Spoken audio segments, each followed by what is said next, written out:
Cher président de notre grand et puissant pays, Vladimir Vladimirovitch, nous vous implorons de mettre fin à cette maudite guerre qui a déjà coûté la vie à tant d'innocents. Ici Masha Borzunova. Comme d'habitude, je vais tenter de vous expliquer ce qu'est la Russie, ce pays presque impossible à comprendre, et désormais rattrapé sur son territoire par une guerre bien partie pour durer.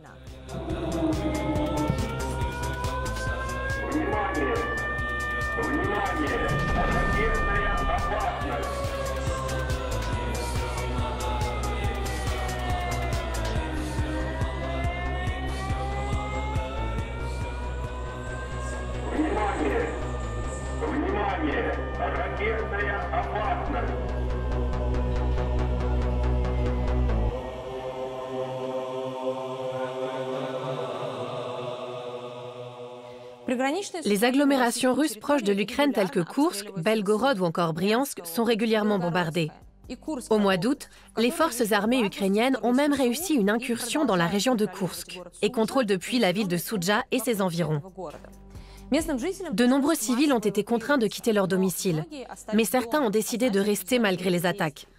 Entre-temps, cette zone frontalière est devenue l'enjeu d'un autre type de guerre, celle de la propagande. Sur les réseaux sociaux de l'armée ukrainienne, voilà à quoi ressemblent les interactions entre les civils russes et les soldats ukrainiens. Bonne journée. Que Dieu te bénisse, mon garçon. Merci à toi, mon fils. Merci pour tout. Mais à en croire les médias russes, la situation est pour le moins différente.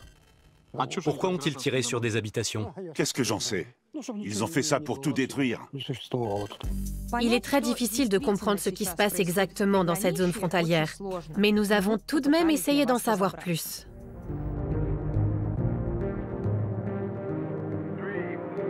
Je m'appelle Yegor. J'utilise un pseudonyme. Je me trouve actuellement dans la région de Belgorod. La situation est très étrange ici. D'une certaine manière, la vie continue. Les gens vont toujours au travail et emmènent leurs enfants à l'école. Mais il y a des hélicoptères partout. L'opération militaire spéciale, comme on l'appelle ici, tourne à plein régime. Quand je suis chez moi et que j'entends des explosions, je m'éloigne des fenêtres. En général, je me réfugie dans la salle de bain ou au fond de mon appartement, près des murs porteurs. Les habitants de la région ne sortent jamais sans un garrot, au cas où ils devraient stopper une hémorragie.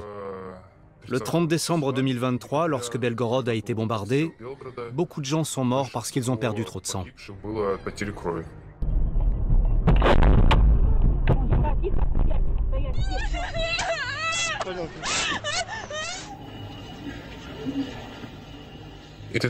Comment en sommes-nous arrivés à un bordel pareil?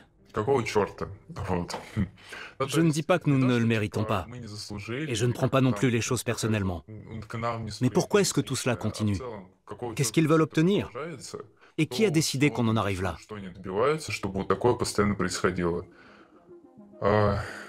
Honnêtement, je ne trouve pas les mots. Avant, on menait une vie normale et paisible.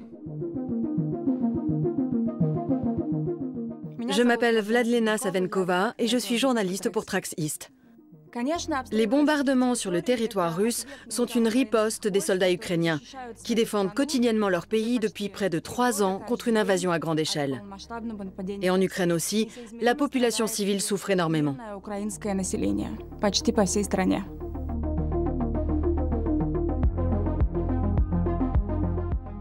Depuis plus d'1 an, nous observons la situation dans cette région et la propagande qui l'accompagne.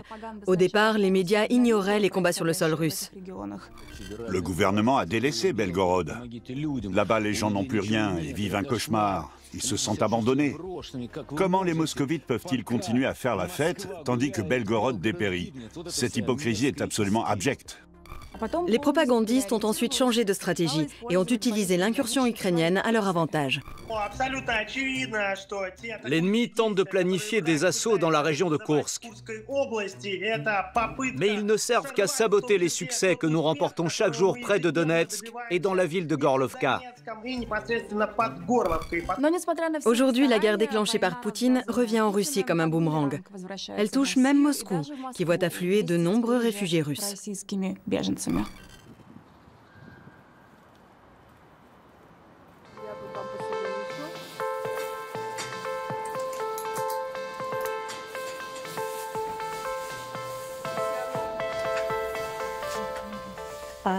Avant, on aidait les civils qui avaient fui les zones de guerre en Ukraine et qui se réfugiaient en Russie. Mais depuis peu, il y a aussi des personnes originaires des régions russes de Koursk et de Belgorod.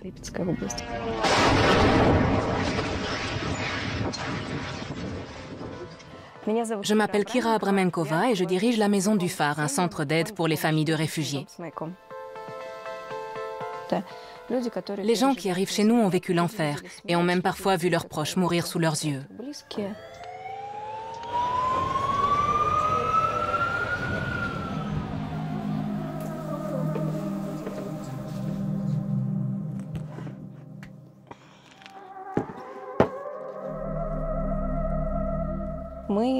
Depuis août 2024, on voit affluer de nombreux réfugiés russes. Ça me rappelle le début de l'année 2022, quand énormément de personnes désespérées sont arrivées d'Ukraine et présentaient des blessures dues à des explosions de mines ou des tirs par balles.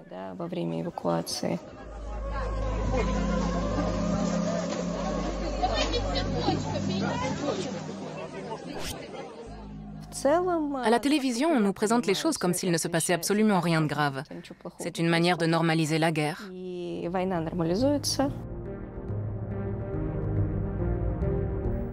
L'oblast de Belgorod a été la première région de Russie directement touchée par la guerre. Mais depuis le mois d'août, les médias s'intéressent davantage aux environs de Koursk, lieu de l'incursion des troupes ukrainiennes.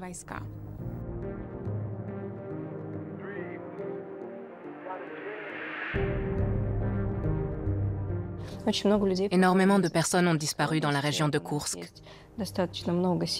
Nous connaissons de nombreuses familles qui ont réussi à quitter les lieux avec leurs enfants, mais qui n'ont pas pu convaincre leurs grands-parents de les suivre.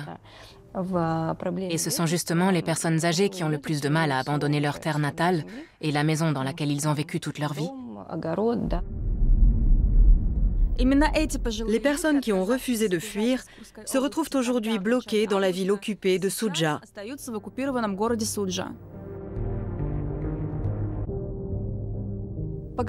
Pour les médias occidentaux, il est quasiment impossible de communiquer avec les habitants de cette région frontalière. Les gens y sont intimidés à la fois par le gouvernement et la propagande. Et surtout, ils savent qu'un seul mot de travers peut les conduire en prison. Nous avons tout de même réussi à entrer en contact avec quelqu'un dont la famille se trouve à Soudja. Je suis le père Sergius. J'habite dans la région de Voronej et je suis prêtre au sein de l'Église orthodoxe russe. Si je vous parle aujourd'hui, c'est parce que mes parents se trouvent en ce moment à Soudja. Cette interview vous met-elle en danger? Je vais essayer de peser chacun de mes mots, afin d'éviter tout problème avec les autorités. Soudja est une petite ville, située à seulement 10 km de la frontière ukrainienne. Si vous avez des proches ou des membres de votre famille là-bas, il est impossible de communiquer avec eux. Tout ce que nous savons de la situation, nous l'apprenons par des vidéos sur YouTube. Je souhaite simplement dire bonjour à ma famille. Katyusha, ma chère, dis à tout le monde que nous sommes encore en vie. Nous sommes vivants, mais notre village n'existe plus. On nous a transférés dans un internat, à Soudja.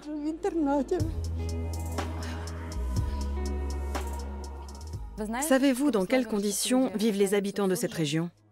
La situation est préoccupante. Les gens n'ont ni chauffage, ni électricité depuis le mois d'août. Ils n'ont même plus d'eau potable. Les habitants sont contraints d'aller chercher de l'eau à la rivière. Alors oui, les forces armées ukrainiennes et le gouvernement de Zelensky envoient de l'aide humanitaire, mais ce n'est pas suffisant. C'est même beaucoup trop peu. Les gens sont retenus dans la région comme des otages. D'après vous, combien de civils restent-ils là-bas? Au moins 1 millier. Et que sait-on des victimes? Y a-t-il eu des morts? D'après les informations qui nous sont parvenues, plusieurs enterrements ont été organisés. Dans la région, il y a beaucoup de gens âgés et malades qui ont besoin d'aide. Et ils finissent par mourir. Malheureusement, ni les Russes ni les Ukrainiens ne parlent des civils restés dans cette zone de combat. En tant que prêtre, je n'ai pas le droit de faire l'apologie de la guerre. Nous espérons simplement revoir nos proches vivants. Mais avec le temps, l'espoir s'amenuise.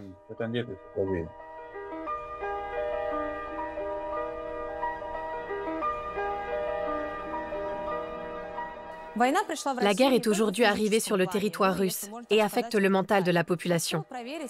Pour savoir comment la répression et la censure liées à ce conflit ont fait irruption dans la vie privée des Russes, nous avons consulté la plateforme de revente Avito.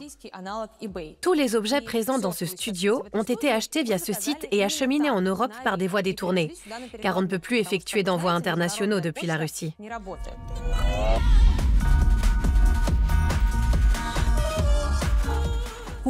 Tout s'achète en ligne, des gilets pare-balles d'occasion aux médailles du groupe Wagner.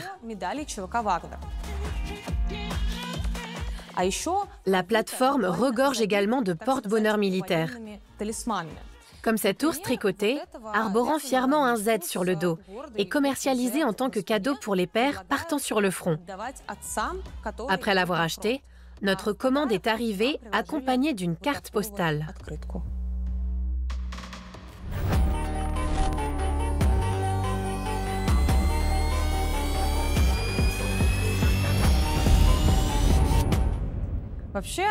L'État russe commence à s'intéresser de manière assez effrayante aux enfants et aux jouets pour enfants. Depuis plusieurs mois, un scandale pour le moins étrange secoue le pays. Il implique de grands hommes politiques russes et des enfants portant des masques d'animaux. Vous connaissez le quadrobique? Le quadrobique, vous savez? Ces enfants qui se déguisent en chiens, non? Le quadrobique est une nouvelle tendance très populaire, notamment auprès des enfants. Elle consiste à porter des masques d'animaux tout en imitant leurs mouvements. Bizarre, mais après tout, pourquoi pas? Il s'agit ni plus ni moins d'une énième perversion occidentale, disent les politiciens russes. Et peu importe si en Occident, vous n'en avez probablement jamais entendu parler.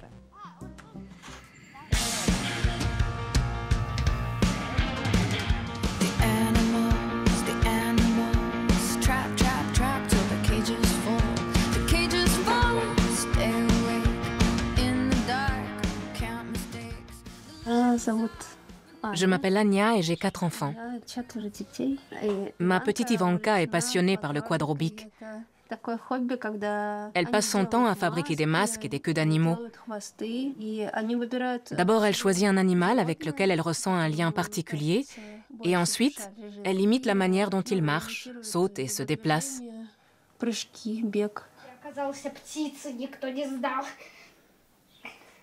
Tout le monde peut devenir un animal, même un poisson. Mais en général, les gens ne choisissent pas les poissons.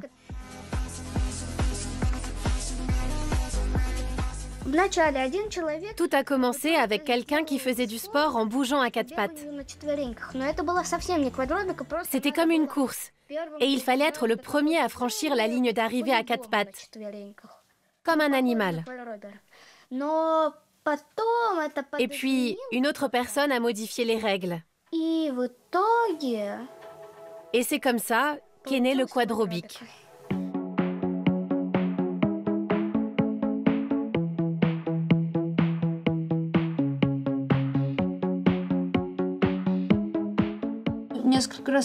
Des vieilles dames sont allées voir plusieurs fois ma fille pour lui dire qu'on n'avait pas besoin de ça en Russie et que c'était une mode occidentale.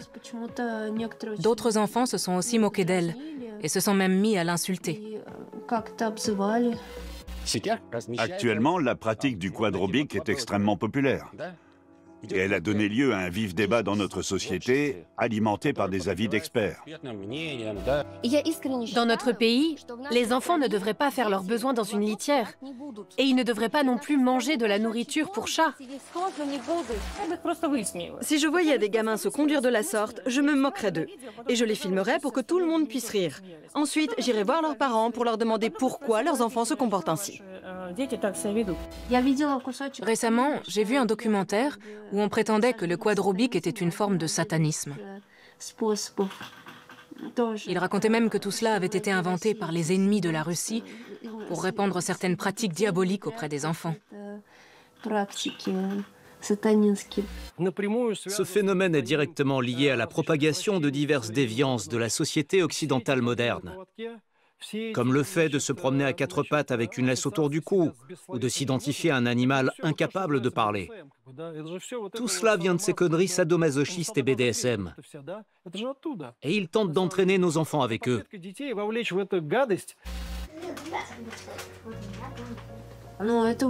L'État s'immisce dans la vie privée des familles, et en particulier de celle des enfants. Ça me dérange depuis longtemps, mais je commence à m'y habituer.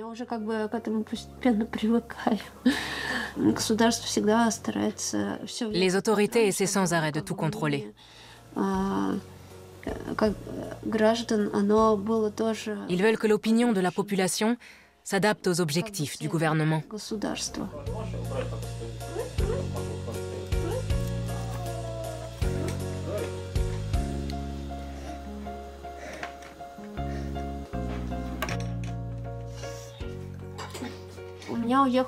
Aujourd'hui, mon aîné ne vit plus avec nous. Quand la guerre a commencé, il venait d'avoir 18 ans. Et aujourd'hui, il habite dans un autre pays. Mes enfants ne sont pas scolarisés dans le système éducatif public.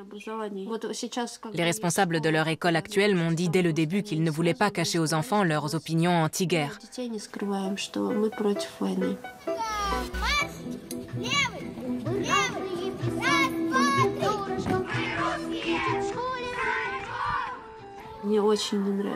Je n'aime pas du tout voir des enfants se promener avec des armes et des tenues de camouflage. C'est comme si on valorisait une sorte de culte de la mort et que l'on rendait tout cela héroïque.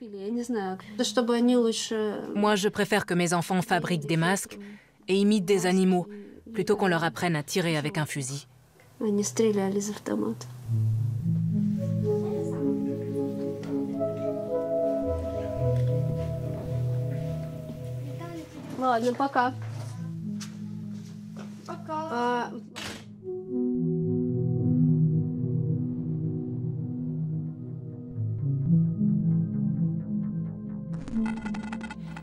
Les personnalités de la culture sont les autres grands ennemis du Kremlin.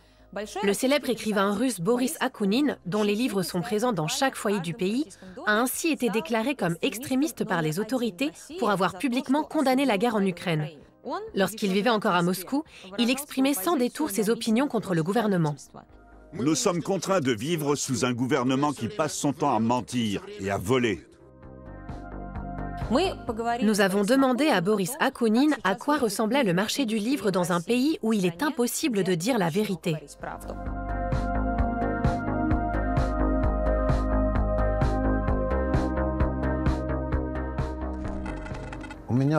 Il y a quelques jours, j'ai fait une présentation publique d'un de mes livres à Londres.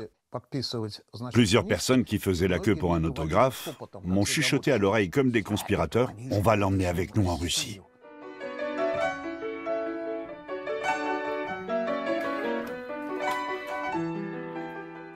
Je m'appelle Boris Akounine et je suis écrivain. Mes livres ont été publiés en Russie pendant plus de 25 ans. Au total, j'ai dû sortir environ 90 ouvrages différents qui se sont vendus là-bas à presque 35 millions d'exemplaires. On en a aussi fait de nombreuses adaptations pour le cinéma et le théâtre. Voilà le tableau.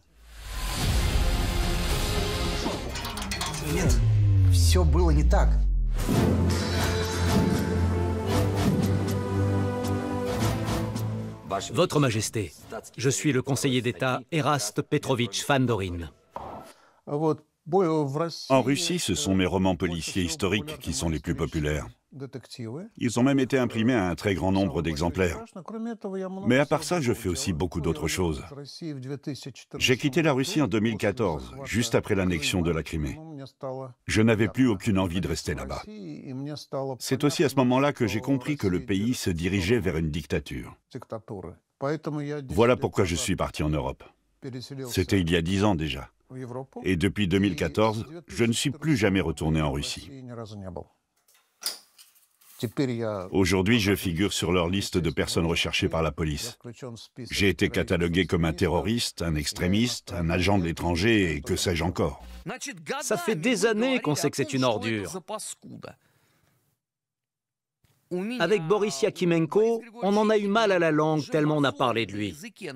Parce que tout ce que fait Akunin depuis 2014, ce ne sont que des conneries sensationnalistes. Depuis, mes livres sont interdits en Russie et ont même été retirés des bibliothèques.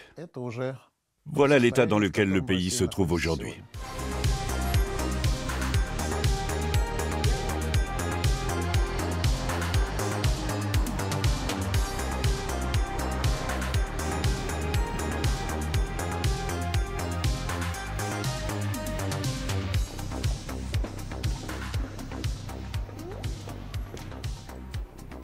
Vous avez dû faire face à des interdictions? Est-ce qu'il y a des livres qu'on ne peut plus emprunter chez vous? Oui, ceux écrits par des agents de l'étranger. Akunin, vous le connaissez? Oui, bien sûr. J'ai même lu certains de ses livres et ils m'ont beaucoup plu. Aujourd'hui, son œuvre est interdite à cause de certaines de ses déclarations. Mais je ne sais pas exactement ce qu'il a dit. Je ne m'y connais pas en politique.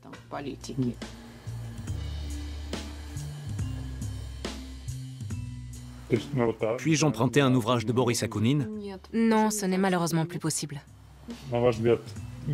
Selon vous, quel livre de cette bibliothèque décrirait le mieux la Russie d'aujourd'hui? Peut-être Les démons de Dostoïevski. Je pense qu'ils m'ont choisi comme bouc émissaire pour une raison très simple. Parmi tous les écrivains d'opposition, c'est moi qui ai vendu le plus de livres. Dans presque tous les foyers russes, il y a un de mes ouvrages sur une étagère. Et ça, c'est un message que tout le monde devrait comprendre. Alors bien sûr, les autorités ne se sont pas arrêtées à moi. Aujourd'hui, le marché du livre en Russie survit dans un état d'angoisse et de castration. De nombreux auteurs sont soit interdits, soit impossibles à publier.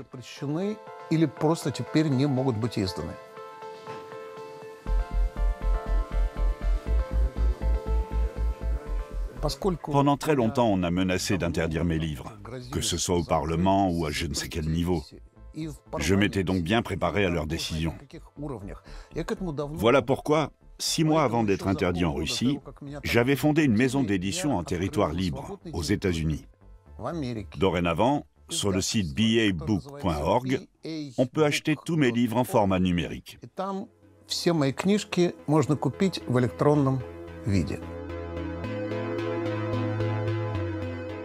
À l'origine, on avait utilisé BA parce que ce sont les initiales de Boris Akunin. Mais entre-temps, il y a tellement d'auteurs qui n'ont plus le droit de citer en Russie que ce même BA signifie aujourd'hui Best Authors. Car on propose les livres des meilleurs auteurs de Russie. Et désormais, tout un pôle de maisons d'édition en exil a vu le jour grâce à notre site.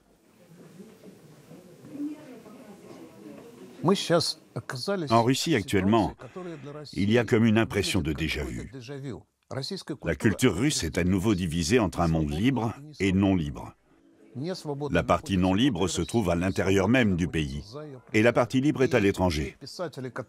Tous les auteurs qui sont restés en Russie ne peuvent pas publier ce qu'ils écrivent, ou alors ils sont obligés de s'autocensurer. Parfois, il arrive aussi qu'ils nous envoient des manuscrits en nous demandant de les faire paraître sous un pseudonyme. Il se passe exactement la même chose qu'à l'époque soviétique. On assiste naturellement à une transition qui nous fait passer de la liberté à un régime totalitaire et dictatorial. En somme, une sorte de charia à la Poutine.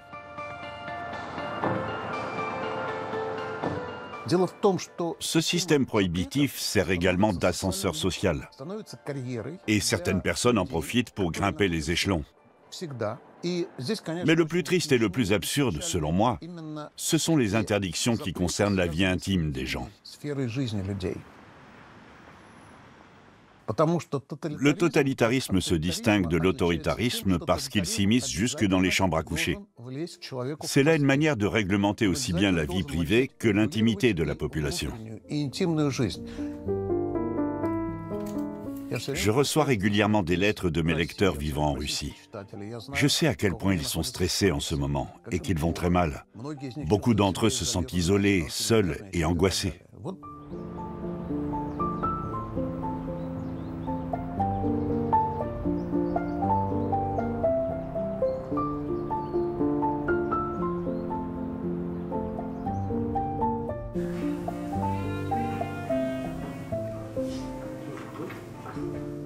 Je ne surestime pas l'importance de la culture. Dans une situation pareille, elle peut et doit atteindre les esprits et les cœurs des membres actifs de la société. Plus on étouffe en Russie, plus l'influence culturelle est nécessaire. Mes livres en format papier ne sont plus disponibles dans aucune librairie en Russie. Tous les exemplaires ont été saisis. S'il n'est plus possible de se les procurer légalement, alors essayons de manière illégale via le site de revente Avito. Sur cette plateforme, le code pour acheter un livre d'Akounine n'est autre que Fandorin, l'un de ses personnages.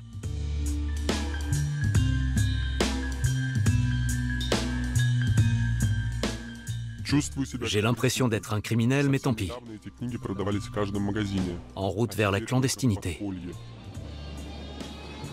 Et voilà ma dealeuse. Ça y est, la cam est à moi.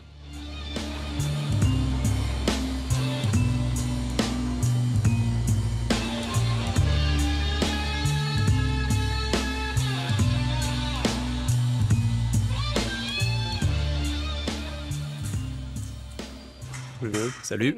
Salut. Notre reporter anonyme est de retour de Moscou avec un cadeau. En portant ce masque, tu me fais un peu penser aux forces de sécurité russes. C'est plutôt une cagoule. Tu as eu du mal à te procurer ce livre? Combien de personnes ont été impliquées dans cette opération spéciale? Ça n'a pas été particulièrement difficile, mais ça n'a pas été facile non plus. Aujourd'hui, il n'est plus possible d'emprunter les livres d'Akounine dans les bibliothèques ou de les acheter en librairie.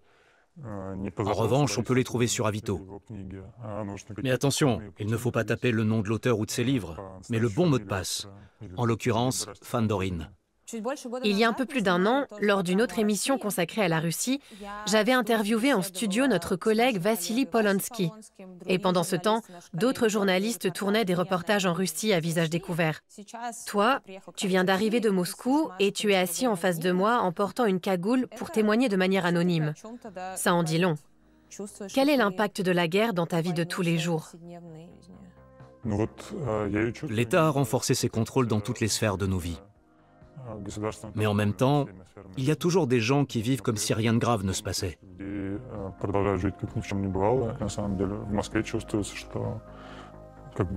À Moscou, on a surtout l'impression qu'il y a énormément d'argent qui circule. Et je pense que c'est lié à la guerre.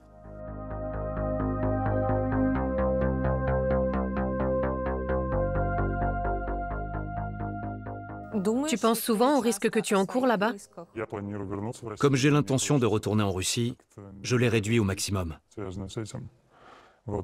Mais en général, c'est vrai qu'il est dangereux de collaborer avec des organisations ou des médias occidentaux, en particulier s'ils critiquent ouvertement le régime.